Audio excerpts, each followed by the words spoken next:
Welcome to Local SEO in 10. This is your go-to podcast for answers about how you can grow your local business online, easily and quickly. Brought to you by local SEO experts, Magnified Media in Walnut Creek, California. In each 10-minute episode, our digital marketing expert, Adam Duran, answers your questions on how you can get more leads for your business fast. Remember, if you're not taking care of this part of your business right now, you can bet your competitors are. And now, here's our host with the questions, Jamie Duran, and our expert with the answers, Adam Duran. Hello, Adam. Hey, Jamie. All right. How's your week going? It's going good. I got a great continuation from last week's episode into this week's episode. All right. Part of the series. Yeah, the biggest problems we see when we take on a new client. And last week we talked about schema, and this week we're going to talk about the heading structure. The heading structure, especially of your home page, or if you have a location page connected to your Google business profile, really important. So, okay. And not just like with schema, every time we take on a new client, this is job number one with schema. Job number two is the heading structure. Okay. Because it is always messed up. The reason being, I think, is because website designers don't really know what it is. So maybe here, I'm first. I will briefly go into why it's important. Okay. Think about your heading structure of a page as the outline of that page. So when I say the outline, like think back, maybe in high school, you had to write an essay. And before you wrote that essay, you had to write an outline. So that way you could structure what you were going to write about. Okay. Heading structure is that as well for your web page, especially your home page. And so Google needs to understand what that page and your business is all about. And so getting the correct heading structure, so you have like an H1, it's a heading one, that is the most important idea, what that entire page is all about. So kind of like the title of your essay. Okay, so you if you're writing an essay, you wouldn't have multiple titles, right? Yep.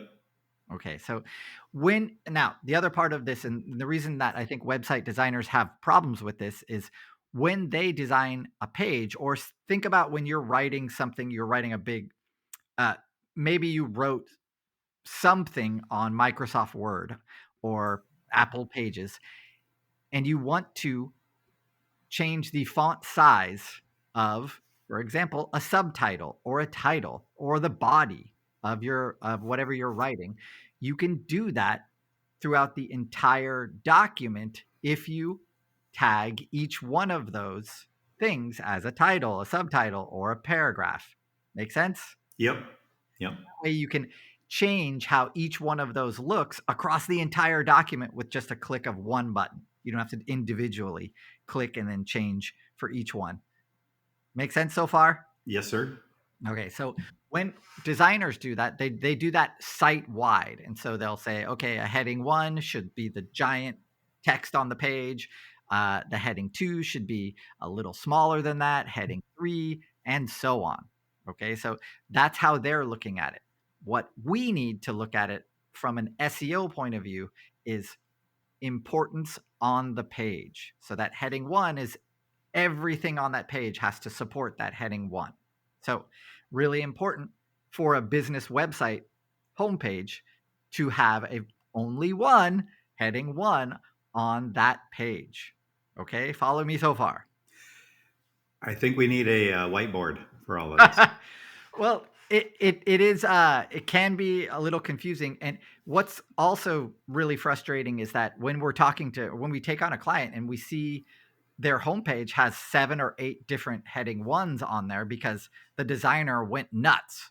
And so that there's just all this giant text throughout that whole page, and they are not remembering, or maybe they never knew, that Google looks at those headings as importance markers for information.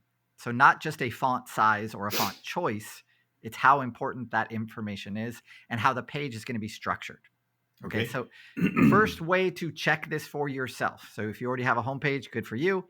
You I'm going to give you some work here and it'll be in the show notes, but you're going to go to Google Chrome and you're going to look for a browser extension called Headings Map. And what that is, it's an extension that you can click on it and it will automatically show you the heading structure of whatever page you're on. So now you can do that, install that on your browser. This is what most SEOs use like us. It's because it's fast, free, and easy. Then when you do that, what you're next is you're going to go and copy all of that heading structure. Hopefully there is some. We have clients that have come to us without heading structure at all on the page, which is another problem because Google now has to figure out what you're doing. Okay. And why this is important is because your business only has a few seconds of Google's time every month or so to tell Google what you do. 2 seconds. Even if there's no change. Yeah, well, they have to scan the site and see if anything changed. So that 2 seconds or 1 second, that robot has to be able to scan, especially your homepage. Bam. So anytime that 1 second is spent trying to figure out what your site does, it's just going to go blah, and it'll give up.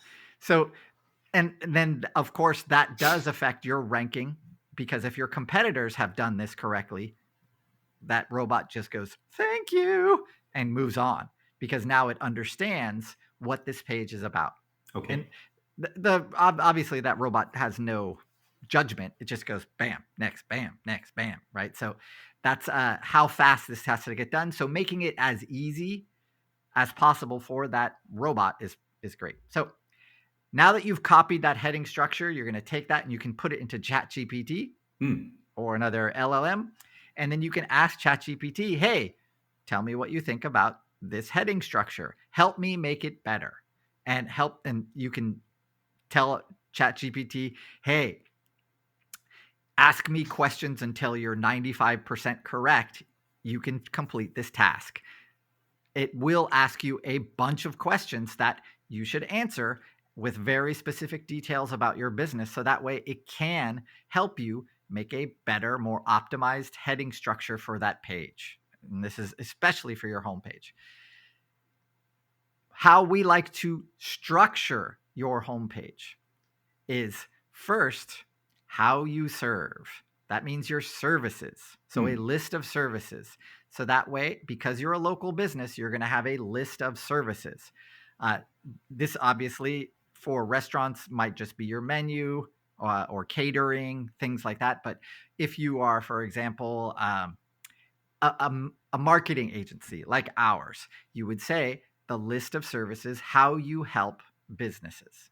All right. So then the other part of that homepage should also include not just how you serve, but who you serve. So think about, like, for a doctor, who you serve, what kind of conditions you treat. So if you're a therapist, you got teen counseling, couples counseling, child counseling, all of those different kinds of conditions that you treat. The conditions that you treat would be, my mistake, depression, anxiety. The actual how you serve would be teen counseling, child counseling, couples counseling. Okay, but both of those should be structured on the page. So that way you have 2 ways that you're signaling to Google how you serve and who you serve. Really important, because those will be definitely other windows into your business that crawler needs to know. Okay? Yep. All right. So once you get that information from ChatGPT, then the next part of the job is actually either 1, sending it to your web designer and saying, do this correctly, knucklehead, or 2, trying to do it yourself. If you're going to try and do it yourself, it depends on what platform you're on. For Squarespace, this is very, very difficult. I wouldn't recommend it. For Wix, pretty easy. I would recommend it. And then for WordPress, it's also pretty easy. But it does take, some kind of experience with the back end of your site. So if you're comfortable doing that, go for it. You can always ask ChatGPT, how do I do this? And it'll tell you how to do it, which is pretty cool. But the obviously the easiest way is send it to your designer or someone who knows how to do this and say, please do this for me, and then check their work. Make sure that they've done it correctly. Okay. Yep. ChatGPT is your friend. It is. Don't I will fear put. Yeah, don't fear it. I'll put all this in the show notes, but or all the AI prompts and heading maps. The link to that. It's a great extension. It's pretty simple and yeah, very useful. All right. Well, very good. That's it. That's number 2 in the series. Yes. Any questions, Jamie? Sorry, went by really fast. No. I'm looking forward to trying it out and using the steps from the show notes. It's you have to, like I said, a whiteboard might be your next investment. I know. Start doing a video of all this stuff. Oh boy. Now you're talking. Or like I said, whiteboard with the podcast. Easy. Ow. Play by play. I'll be the color man. All right. Thank you. Well, That's it. That's all I got. Very good. Looking forward to the next. You said there's 2 more in the series. Maybe 3. Maybe 5. 3. I don't know. This going on forever. We do so much, but these are so far. These are the top. This is the top 2 that we deal with every client. Interesting. Okay. Well, thank you very much, Adam. We appreciate you sharing this information with us. If you know another business out there, or Chamber of Commerce, or BNI, or LeTip, or any of these networking groups, chances are each one of those members has a website or needs a website. And more than likely, according to Adam, they've all done it wrong. So send this podcast over to them and then have them like and subscribe so we can increase our message and our the amount of people that Adam can get into their head with everything that's changing and happening in the world of Google and search engine optimization, critical for their business. Make sure to give us 5 stars wherever you are listening to this podcast. And if you have any questions about this podcast, go to our website, magnifiedmedia.net, and you'll be able to see the steps that Adam used. In writing, you'll be able to see it. Until next time, everyone. See you. That's all for now. Thanks for listening to this episode of Local SEO in 10 with Google local marketing expert Adam Duran. Join us each week for answers to your questions on how to best harness the power of the internet to grow your business. Speaking of questions, got some? Message us through our Facebook page, Local SEO in 10, and we'll be sure to give you your answer on an upcoming episode. This episode of Local SEO in 10 is brought to you by Magnified Media, the leading online marketing agency in Northern California, who invite you to grow your business by magnifying your online visibility and credibility. Visit them on the web at www.magnifiedmedia.com. Magnify your business, magnify your profits.